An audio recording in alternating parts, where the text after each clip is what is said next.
Ladies and gentlemen, we're very fortunate to have today's guest all the way from London, Dr. London, England, by the way, the big London. Dr. Laura Toogood is a communications professional and digital commentator with broad academic and industry experience. She's managing director of private clients at Digitalis and the founder of luxury lifestyle publication, The Sloaney. I first heard of her through our president-elect, Gordon McIver, who you've met. Gordon told us that her book, Journalism and PR, News Media and Public Relations in the Digital Age, was sending shockwaves through the communications community and was the new must-read for all communications executives. So who knew? I'm a lawyer. I don't know the stuff. Gordon, thank you for sharing it with us. John Cruickshank apparently agrees with Gordon's assessment, and we're very grateful that he's agreed to join us today to discuss the book with Dr. Toogood. You will all have heard of Mr. Cruickshank. He's president and publisher of the Toronto Star and president of Star Media Group of Torstar. He's a veteran media executive and has had a long and accomplished career in journalism, having served as CEO and publisher of the Sun-Times Media Group, publisher of CBC News, and managing editor of the Globe and Mail. This is just a small sampling of his career highlights, but the thing that's really exciting about John is, and I learned this, he has a TED Talk. How cool is that?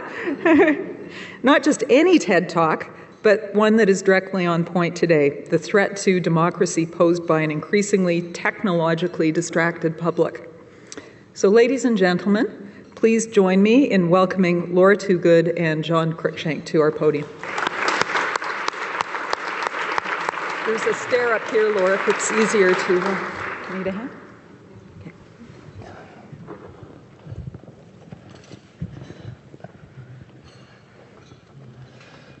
Well, welcome to this side of the Atlantic. Great to have you.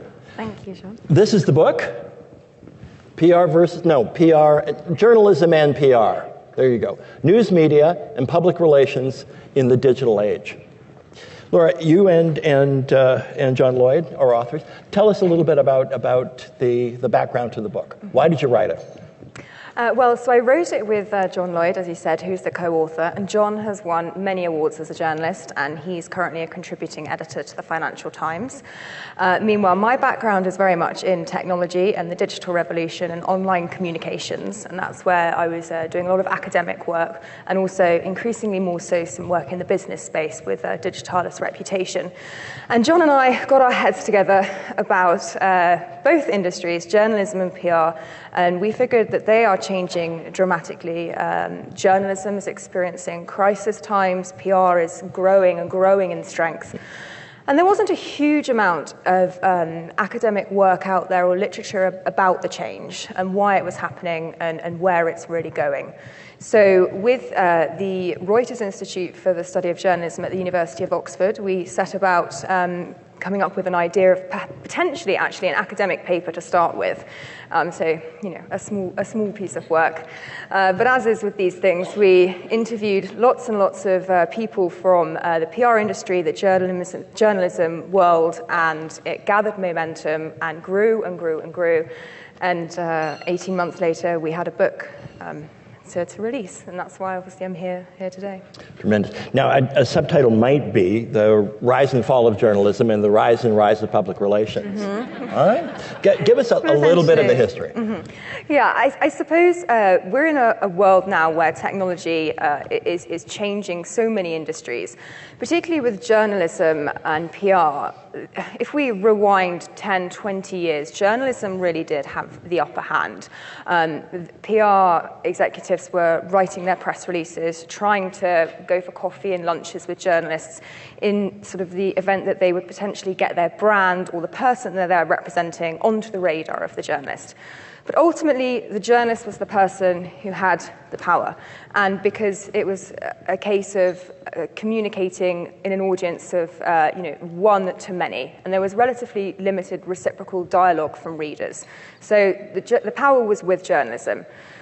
What's happened is that technology has meant there are so many more communications channels now emerging, and many of these are social media platforms, Facebook, Twitter, blogs, even Instagram, YouTube. And it's giving consumers and readers and the general public a greater voice, which also means for PR, there are lots of different channels where they can actually access the market. So no longer do they always have to go to the journalist to gain coverage about their brand or to position their argument. They can actually use direct access channels. And that's, I suppose, one of the key changes is technology is facilitating the ability for you to actually reach your audience in a different way and not always via broadsheets. Right. Okay. Now, we'll come back to the broadsheet issue, but it's fascinating. You say something very, very interesting in the midst of the book about how the communications people are now sitting at the big table. Mm-hmm. Right? They have gone from being people who did press releases to people who are now strategists. You cite people like David Axelrod, who I remember as a former Chicago Tribune reporter. Go figure. Talk a little bit about that movement from the communication person, the press release writer, to the number two, literally, in politics. Well, I believe reputation has become a lot more fragile in today's world, and that's one of the reasons that PR has become a top-table profession. The likes of Twitter and Facebook and other communication channels means that consumer perception can change very quickly. It can gather momentum. If you're going through a crisis situation, you are expected to react and respond very, very quickly. And we have a big challenge, certainly in from the corporate side of things, with many of the board directors haven't grown up around this type of technology. They're not used to this type of technology, and they don't necessarily know how to use it and how to engage it. And communication is now sort of fundamental to a lot of corporate policy. And I suppose that's why it's now vital that you have good PR advice from the very, very beginning. And you really need to have a strategic approach to communications because it can go wrong very quickly. It does mean your corporate leaders, just like your politicians, have to have a little bit of the actor or actress in them, doesn't it? Yes, and there's nowhere to hide in the social media world. And that was something else that we discussed at length with PR executives in the book, is the fact that there is this pressure to communicate and pressure to have a presence. Research we recently released through Digitalis Reputation in London actually focused all about the search engine results pages and where people are looking for information. They're no longer always going to the mainstream publications or these types of established news media and sources. Rather, they're Googling somebody's name or Googling a brand. So you're walking down the street, and I'm sure everyone is aware that if someone asks you a question and you don't know the answer, then just type it into your phone, type it into Google, and it'll be there. But of course, we're seeing this difficulty then with how we position ourselves and how we position our brands. And I think over 86% of people now trust what they see on the first page of Google, and over 92 or 94%, I can't remember the exact figure off the top of my head now, will be impacted if they see something negative, which just shows how fragile reputation is and how the online life is really important and how we are portrayed in our online media. Absolutely. I have to admit that was really the only relief I felt in the book was that there is nowhere to hide, which used to be our rule. But the fact is, and you do get at this, there's nowhere to hide both from truthful information and mistruth. And it becomes more and more difficult to sort it through. Yes, social media presents that challenge where it is wonderful for engaging what we have called the citizen journalist in the book. So now the media have access to a greater amount of reporters in regards to sort of the general public, really, and the people that are there on the ground experiencing real life events. One example which I should mention, and I cite it in the book, is I was in Val d'Isère, which is a ski resort in France, and there was a big chalet fire, and it was filmed by a skier on his iPhone. He then submitted this to the BBC, who a few hours later ran it as one of their headline stories in the news summary. Now, they didn't have any reporters out there, and they didn't have access to the story other than through what we would call now the citizen journalist. So it's great for being able to document history and real-life events and have more sources available. But as you quite rightly say, there can be this struggle with misinformation, and something I was speaking at the Canadian Public Relations Society conference in Montreal only a couple of days ago, and one of the examples I cited there was in relation to the Sandy Hook school killings, where initially the wrong brother was actually named as the murderer. Now, while that was an error that I believe was made by a press agency in the first instance, once it reached the realm of social media, it grew and grew, gathered great momentum, which caused problems for the accuracy in reporting the story, and also, needless to say, the reputation implications of the wrong brother. Yes, yeah, no, absolutely, and we saw another version of that in the Boston Marathon. Yeah, absolutely. One of the other things that you get out of the book, which I think is so interesting, is the challenges for the traditional media. And you don't really suggest that there is anything but traditional media, news media, and I think that's useful. Is that so much is happening at once that undermines both the business model and, to a certain extent, their capacity to be authoritative. You want to talk a little bit about that? I mean, you sort of glanced at it already. The fall of advertising, as well as the enormous increase in competition. Mm-hmm. Yes, there are so many more channels available for people to get their news from, to get their content from, and a lot of it is freely published as well. And it's people writing because they want to write, they love to write. They're not trying to make money. And this puts great stress on the industry of journalism, who a lot of the editors and the reporters, they do need to make it work from a commercial sense for it to survive. The publishers do, certainly. Well, yeah, exactly. I'm not going to rely on our reporters to do that. Yeah, that's true, actually. It's interesting that you should say that, because a lot of the time the reporters actually aren't really interested in making money at all. They just want to write and tell the story. Get at the truth. Get out the truth, quite. No, but I think it puts a lot of pressure on journalism to perform when it comes to outputting high-quality content. And this is what we're seeing, the big publications that are surviving this change and coming out well and progressing well. They're really focusing on top-quality investigative journalism and focusing on fundamentally what they are very, very good at, as you quite rightly say, telling the truth. And I think the reputation of the main newspaper brands, the main television brands, the credibility and the authority that they bring definitely shouldn't be overlooked. And there is arguably a tendency nowadays, certainly with PR, to become preoccupied and obsessed with social media, getting enough information out on all of these channels, managing it. But the endorsement of the highbrow publication still does hold a lot of value. And you may speak to, certainly, I suppose, from a financial news perspective or a bank, and they'd be much happier with potentially 2 or 3 lines in the Financial Times and the Wall Street Journal than lots and lots of information out on blogs or social media feeds. Right. The structure of journalism in Great Britain, though, which is the primary focus, and how you kind of structured the thought about this, is quite different from that in North America. I mean, in Great Britain, you've got half a dozen national brands, and some of them are very, very high quality and are quite authoritative. The great bulk of people who read or watch television news in Canada or in the United States are dealing with metropolitan newspapers and local television shows. So they aren't big brands. They aren't part of it. Are we really moving to a point where you can imagine in the United States a New York Times, a Wall Street Journal, and not much else?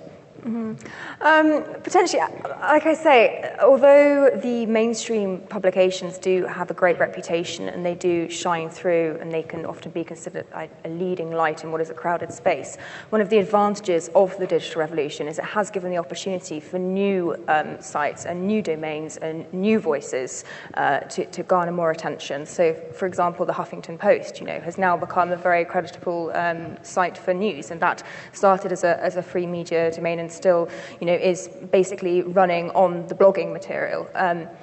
One of the other key focuses that we looked at actually addressed this idea of every company becoming a media company, and what is happening certainly in the UK market, and I would say that this isn't exclusive to the UK market. It's a model that can be and is being rolled out in other countries as well. But the idea that people are now looking to brands and brands are looking to journalists to bring them on board and to become a news site and a news channel. So we have the likes of Red Bull, who obviously align themselves with extreme sports or Formula One racing, and they will interview some of the best Formula One drivers, the best teams, and really act almost like a news site, a newspaper, a journalist's domain. But this is actually supported by a brand that is subconsciously ultimately trying to make money out of that. But it's becoming a media brand and pulling people potentially away in some instances, and arguably more in consumer-based PR and consumer-based journalism from some of the major brands. And there is this pressure now to be a media company and to put out a lot of content online. And so many people get it right, so many people get it wrong. We have Land Rover, the big car company in the UK. They ran a very famous social media campaign under the hashtag Hibernaut. And it's an incredibly simple concept because they are all about off-road vehicles and promoting the outdoor lifestyle.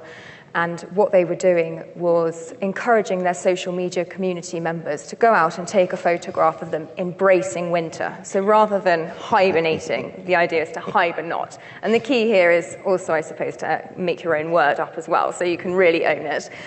And it spread like wildfire, and it was really a great example of a brand becoming a media company and making this direct communication work, taking the influence away from appearing in maybe the Times or the Telegraph or the Financial Times, because the impact and the reach of their successful social media campaign trumped arguably any article or feature that appeared in a newspaper for one day. Right. You've also gone further. Not only is every company in effect a media company, but many individuals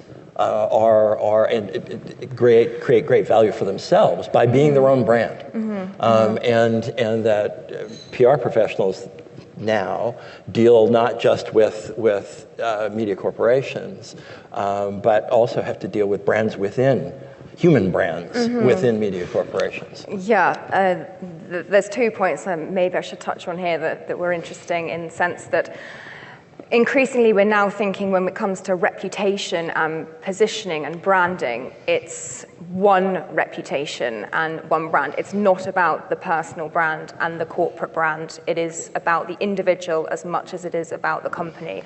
And companies are becoming wiser to this and more proactive in advising people about their online profile, about their legacy, about their digital communication, for lots of different reasons. I think for security risks, but as well as sort of almost wanting to own the profile and the digital footprint of their employees. The people are becoming very valuable to them. But in the journalism area, there have been, I was having this conversation with John Lloyd, my co-author, only last week. There have been instances where some key reporters actually gain more social media following and more social interest than potentially their publication. Right. We have a couple of writers in the UK. Caitlin Moran is one example. She writes for 3 or 4 big publications, but her social media reach actually surpasses any of these publications. So you get to a stage where you think, well, actually, she could go out and she could create her own publication, her own news site. She doesn't need to write for the Times, the Telegraph. She doesn't need to go on the BBC. She's got her own readership, her own followers. And why not just utilize that and for it to become about the person? But one of John's colleagues quite rightly pointed out that when you leave the safety and the environment and the support structure that a big news organization provides you as a journalist, then it can be quite a nerve-wracking step. Not only because you're under pressure then to commercialize your own model, but you leave yourself open from a legal aspect as well. So whilst the journalists have become their own brand themselves, they're not necessarily wanting to make the step away yet, maybe it will change, from the big companies that are supporting them. And that's a huge value, I think, for the broadsheets and the news sites. Yeah, although I wonder, it's unless you have an inner commitment to poverty, it's very hard to see how someone creating their own brand can maintain their integrity. I mean, we've had examples of people creating their own brand, in the past. Guys like Izzy Stone, for example, right in the States, extraordinary work that he did literally on his own in Washington over many, many years. But he didn't want to get rich doing it. He wanted to get at the truth. A lot of the people we're talking about who are personal brand builders, their goal is the filthy lucre rather than the truth, isn't it? Well, I suppose it depends entirely what industry you're coming from. Certainly with the journalists, of course, they write because they're passionate about writing. They report because they want the truth to be told, and they really want to communicate with the citizens. So to them, there isn't this desire necessarily to make lots of money by doing this, and actually, quite the opposite. That they don't necessarily want to make money from it, but unfortunately, for them to go on, money does play a factor, and that's where we're seeing one of the challenges that we're facing is this blur between editorial and advertorial, which is becoming much more of a problem as we move into the online world. What is actually the truth? We're living in a world of advertising where fundamentally everything is being supported by a brand that has an objective to make money, and perhaps we can lose that level of objectivity and credibility. I mean, certainly with the up-and-coming journalists and the up-and-coming citizen journalists and bloggers who maybe they aren't trained in the same way as the traditional press are, so they are quite happy, again, more so with consumer PR, but potentially to write about products, to write about fashion brands, to write about where they're going, what they're doing. Meanwhile, they're probably being paid for this, yet they're not declaring it on their website. And some of these people have hundreds and thousands of followers, and they could be targeting the teenage market or the young adult market who, again, maybe are a more naive reader and don't realize that actually behind this news feed is a big commercial pitch coming from various brands who are trying to make money. No, I think that's absolutely right. I mean, there's a wonderful section in the book. I was really fascinated by it, a great observation, it seemed to me, because I've been a little puzzled by it in all of the rhetoric around native advertising, which I thought I once understood as advertorial. But you make the point in the book, and you make the distinction, I think, between the past and the present, in that there is now so much promotional material out there.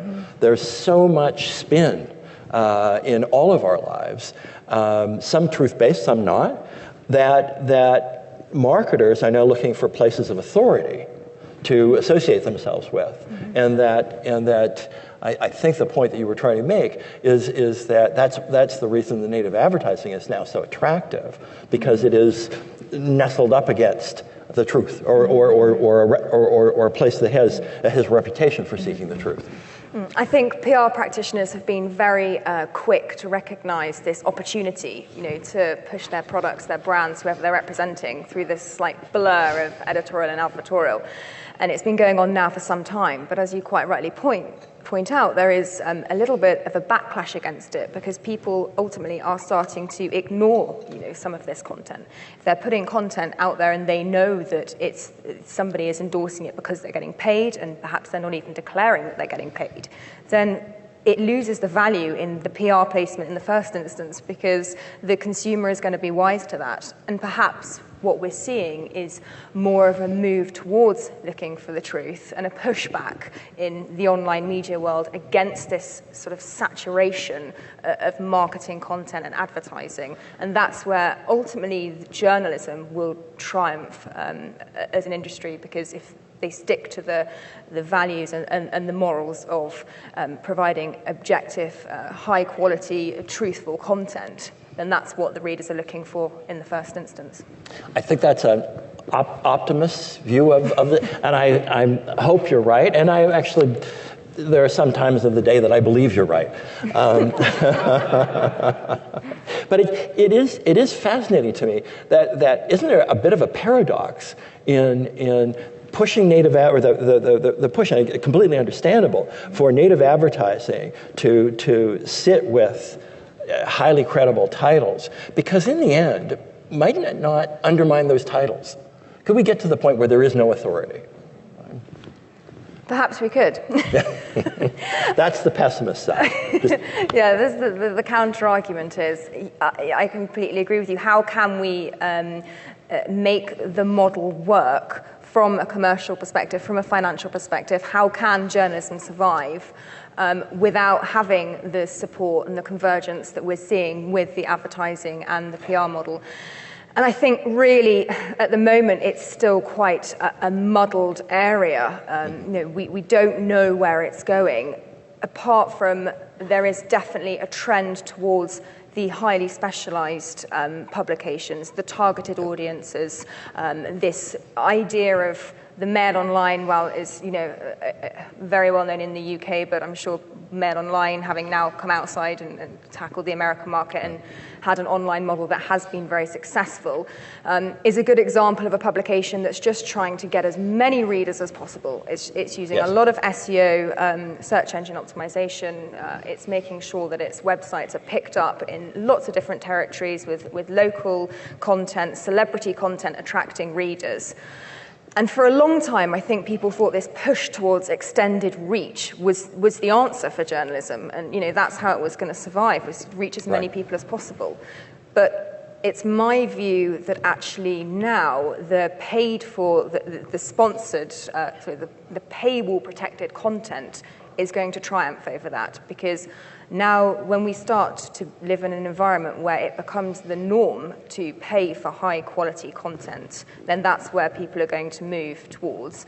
Equally, the advertisers are also going to see that, but they can perhaps follow an advertising model that's more similar to the traditional model that we have in the offline world. Right.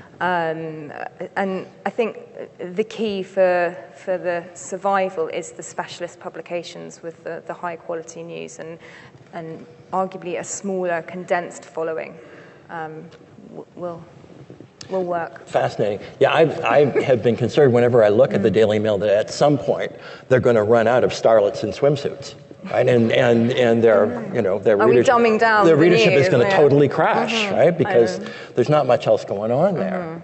The problem with the model that you're talking about, the highly specialized model, it has to be subscriber based, presumably, and so your revenue has to come there. And frankly, it becomes very, very narrow. It's a return to complete narrowcasting, and it's probably going to wind up being highly elitist. Again, that might be a model that makes some sense in a British environment where you do have small number of, and you have a sort of a concept of there being a national market. For North America, there's a national market, but it's very, very, very thin. And the thick market is local TV news and local newspapers. So it's how do we reconcile those issues? I guess the real challenges for us in the future. What's your view on where it's going to go? Because as a publisher, Isn't this wonderful? Am I allowed to do this? Can I swap? Can I be the person questioning? Sure. We've announced at the Star that we're making a big bet on the tablet. and on a tablet app, because we see there, from looking at what our friends and colleagues at La Presse have done, we see an opportunity to engage a younger audience. We don't have any trouble engaging an older audience, and a wonderfully high-quality older audience. That is one that stretches across the whole of the wage spectrum. But we're looking for the creation of the next generation of journalism. But we have come to the conclusion that you can't do that with a paid model.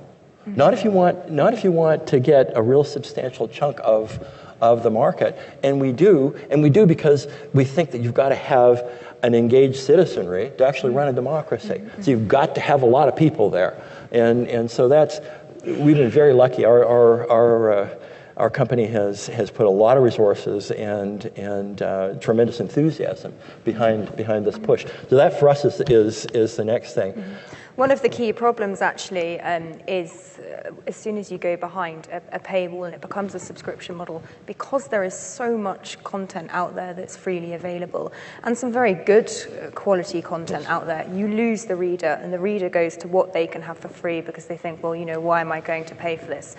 But then, we've touched on briefly the advantage of having the investigative reporting and putting the resource behind investigative reporting, because that's something that you can do as a journalist and you can do it really, really well. Yep. You're not necessarily going to be able to do that level of reporting at all as a citizen journalist.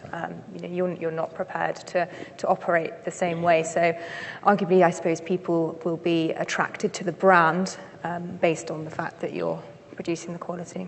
Yeah, although even for, our experience has been, and what we're seeing in North America certainly, is that even when you have very high quality, if you put it behind a wall, you're actually limiting the portion of the audience that you can get. Essentially, you're not going to get anybody under 50. They just don't feel that they should have to pay for digital journalism, no matter how good it is.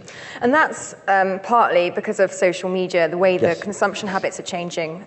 The fact that I'm sure it's the same here, that people have a certain loyalty to a brand of newspaper. And previously, before social was around, you would go down to the newsstand, you would pick up your copy, and that was it. That would be your news that you were consuming. You wouldn't take much notice of the competitive brands or other areas. But now, if people are logging onto their Twitter account, potentially they're following lots and lots of different publications, lots and lots of different reporters, and increasingly so, I'm afraid to say, lots of brands now Yes. who are coming up with the interesting features and the news content. So if you exclude yourself from that space, it can be quite difficult. Yes, no question about it. Listen, I don't think we should exclude the rest of this audience here. Are there folks with questions? We do have microphones for you. Terrific discussion, Dr. Toogood and Mr. Cruickshank. I'd be interested in your thoughts on what is the true authority, just to build on the discussion to that point. Is it not that people are looking for a variety of choices in their information to not have to make an assessment of, yes, the Toronto Star, believes we need to move this direction, knocking down the Gardiner Expressway, or needs to move in this direction on something else. But what we saw in something interesting in Canadian politics last week was a politician retiring, Peter MacKay, where universally the story was the same, except one journalist, Andrew Coyne of the National Post, took a very different point of view and was very negative. And I think my sense is, both in North America and in Europe, that there's a hunger for people to have this variety of different points of view. They're not just looking for one point of view, but they're interested in the thought that somebody has that expertise. But what is truly the authority is the person themselves. What do you think of, is that the reason that we're finding that we're not comfortable with just one authority? Do you want to go there? I think It's interesting the fact that the technology side of things has opened up so many more avenues and so many more forums for people to voice their opinion. And as you quite rightly say, is it giving a more diverse news output? Yes, I think it probably is. And perhaps maybe we're in a more competitive news world now where, to attract the attention of all these readers, you need to take a different viewpoint. You can't be so narrowly focused on certain stories or certain agendas. And maybe technology is one thing that's come out of technology that's very positive is this forum for people to express themselves differently and engage readers and potentially, raise the intellect of readers as well and consumers, if I may go as far to say that. Yeah. I think, though, you have to make a bit of a distinction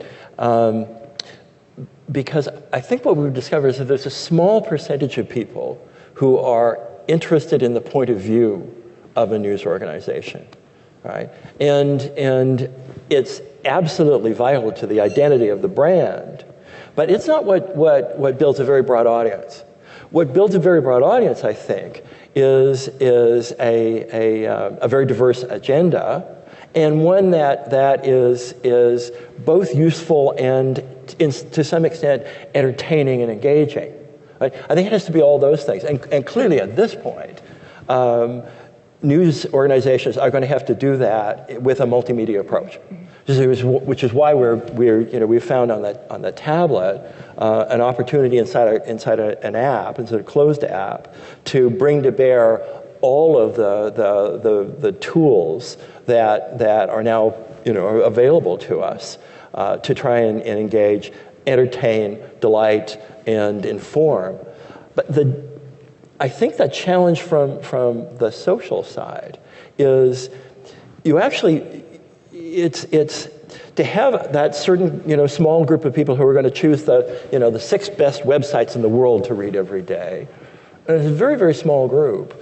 The benefit that we've had over a very long period is people who are reading at a deep level, or viewing television news at a deep level, and in that way actually educating themselves as citizens, right? Actually knowing what's going on, right?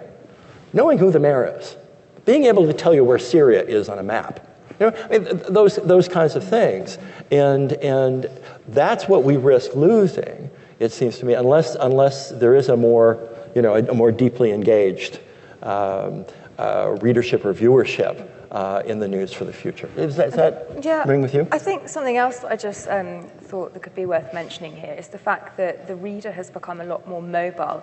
And certainly in the UK, rather now it being a case of the newspapers and the editorial conferences leading the news agenda, in some situations we're actually having the reader and the public influencing the news agenda. So one example we had of this was Ched Evans, who is a soccer player, professional soccer player in the UK, very, very top level. He was convicted of rape and served 2.5 years of his sentence in prison, but never actually acknowledged that it had happened, well, up until a certain point, denied it had taken place. Now, when he came out of prison, he was a convicted rapist, and he came out of prison, and a top-level club tried to bring him back into sport again at the very, very highest level. And it caused public outcry. We had politicians, we had Olympic athletes, but more to the point, we had the general public tweeting their disapproval, setting up Facebook campaigns.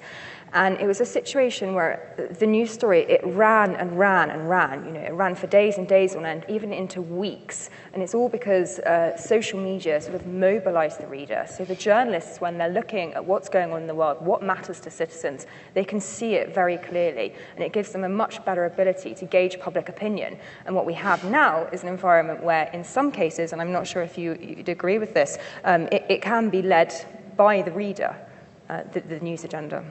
Well, the scariest moment for me in reading this book was the algorithmic news of the future. the thought that the news agenda would actually be created by machine, which is responsive and learning as it sees the taste of the audience. And I find that terrifying because I fear the descent into the lowest denominator. Well, certainly... Aside from you wouldn't need editors and publishers. That's true.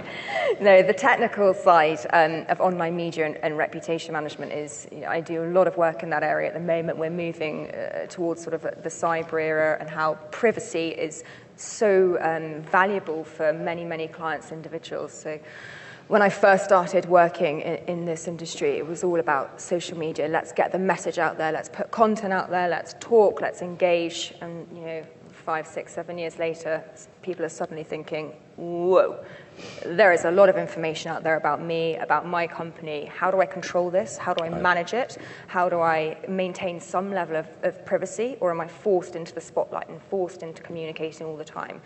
And inevitably, as reader habits move towards search engines for finding their news, this is geared by algorithms, and effectively Google will control what is most relevant or what is perceived as most accurate about your brand or yourself as a person or a certain news story.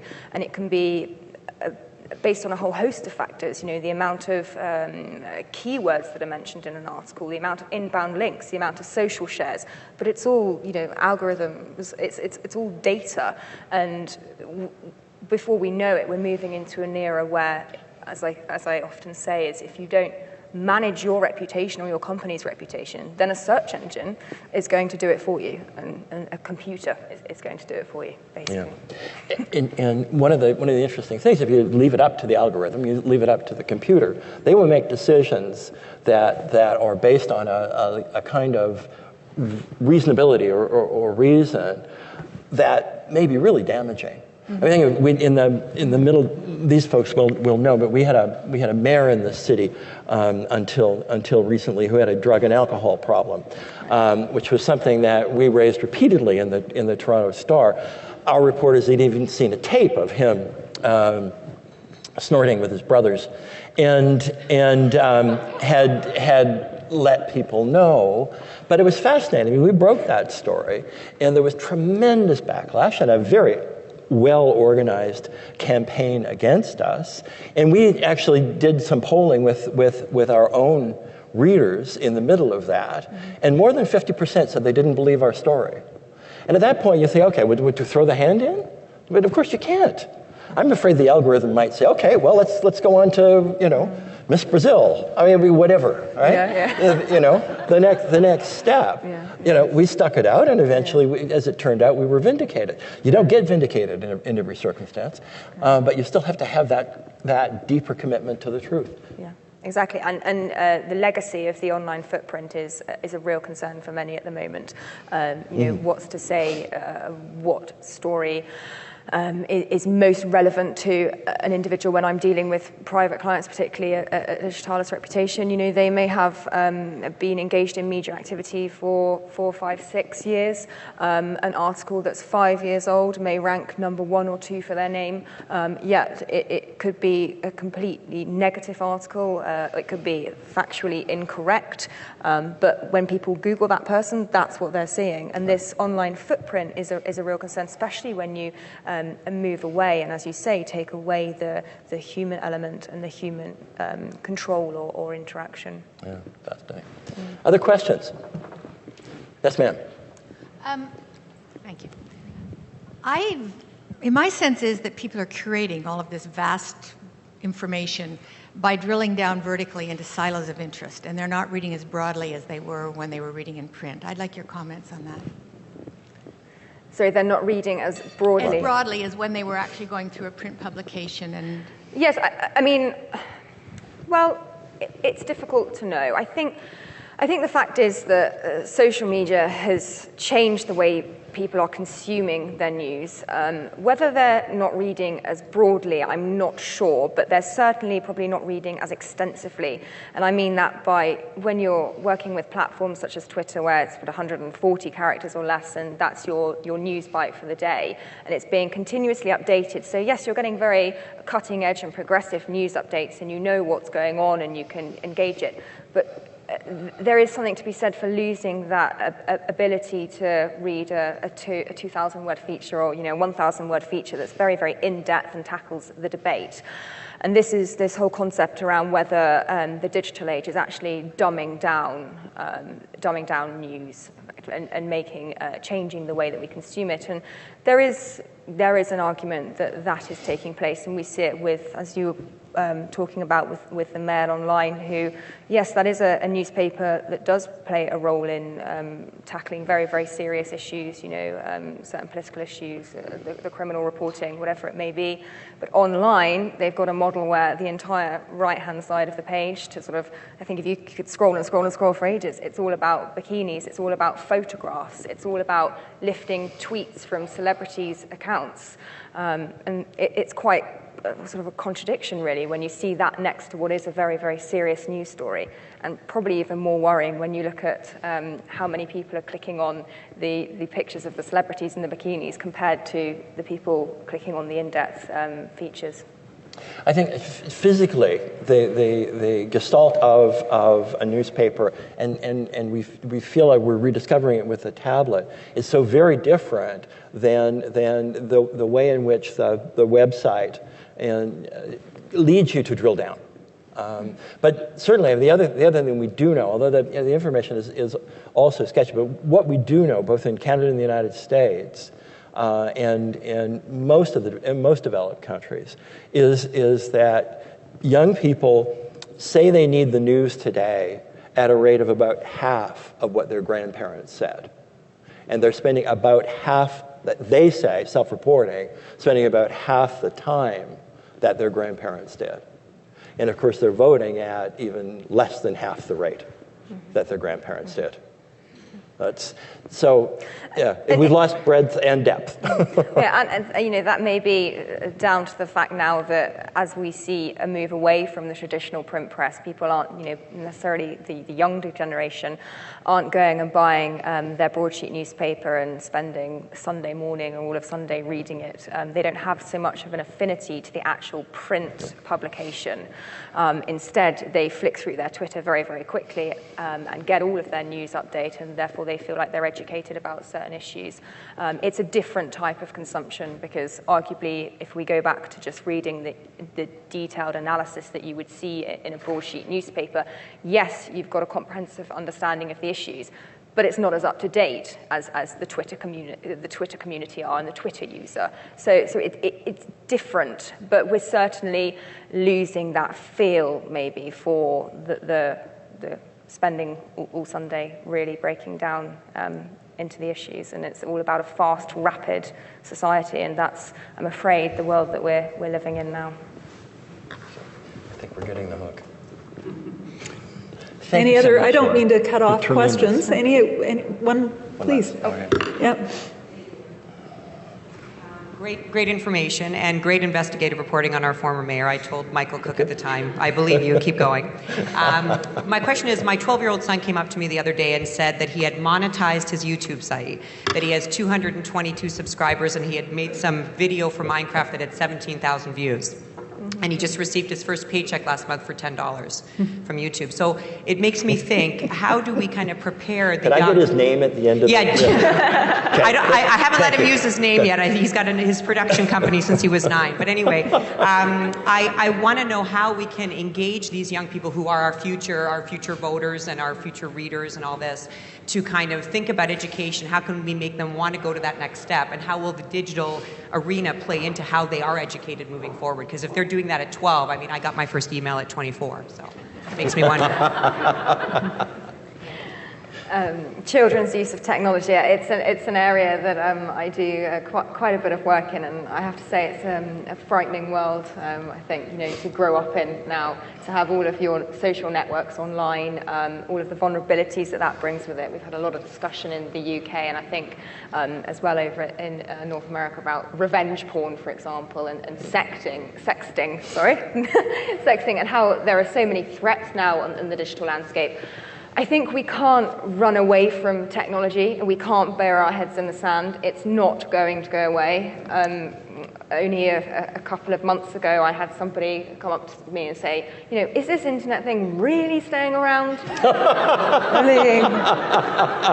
I'm afraid so. So I think the answer is now that we have to understand and do our best to educate ourselves about technology. We don't all come from the generation that use it, so the awareness is vital, and it is the way of accessing the young people. So we can't run away from it, we can't bury our heads in the sand, but we have to all the time think of new ways of engaging them in the right way, and that's crucial. And these are great tools. But the thing that's really exciting from a news person's perspective is that these are great tools with which to engage young people and even their parents and grandparents. Okay, well, thank you.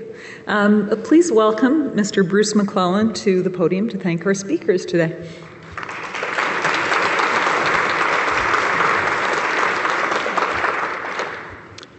Thank you. Before I thank our two speakers, just a little unconventional, but I want to mention that this is Laura's first visit to Canada, and she's accompanied by her mother. So I want to first thank Mrs. Toogood for being here and for bringing Laura into the world. So well done.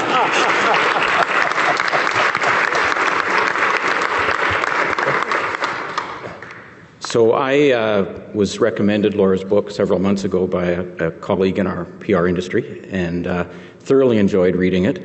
The topic of PR and journalism is a interesting one, and you've chosen to write about what I consider this never-ending difficult marriage of the relationship between PR people and journalism. I, as a young political assistant back at Queen's Park many decades ago, remember an equally young Globe reporter in John at that time. And I always knew John to be a friendly journalist who was always willing to hear another story or get to know someone better. And thank you for hosting this discussion, because you haven't changed, and it's great that you're now in such a leadership role in the media. Laura, you've raised some very important issues in your book and in your discussion today, and both PR and journalism are at a transformative stage of our history, and we're both trying to understand how people build trust and maintain trust and attract attention and can get paid a living for it. So our two professions that are in your title share some challenges, and it's great that we're having this dialogue together, and it's great that you've taken such a leadership role in writing the book and writing it in your spare time as you work, as you are a marathon runner as well, and I'm sure you do lots of other things in your life. So it's easy to feel quite modest around you. But it's an honor to have you here, and we've really enjoyed the presentation, and I know I speak for everyone in the audience in thanking you. So thank you.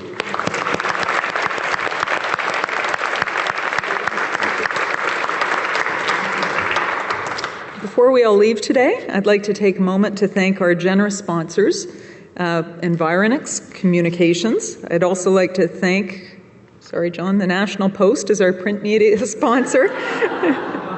This meeting will be broadcast on Rogers TV. Please consider becoming a member of the Empire Club. The perks of membership include reduced ticket prices to our lunches, advance notice and priority seating at events, and invitations to member-only events. To make it easier for you, for the balance of the season, we're offering a special promotion. Join us and we'll throw in a lunch. This is the last month of our season this year, and we're planning to go out with a bang. We have a great lineup for the next couple of weeks. We're hosting Mayor John Tory next Monday. He'll be talking to us about the future of the gardener, so we hope you'll come to see that one. On June 9th, Tuesday, June 9th, we'll be having Jim Balsillie, Jackie McNish, and Sean Silkoff discussing the lessons learned from BlackBerry. The Governor General is coming on June 19th, and Victor Dodig, CEO of CIBC, one of our bigger banks, will be coming to speak with us about technology and banking on June 23rd. So to learn more about membership and about upcoming events, visit us online at www.empireclub.org. You can also follow us on Twitter at empire_club. This meeting is now adjourned. Thank you all for coming, and we'll see you soon, hopefully at one of the next lunches. Thank you.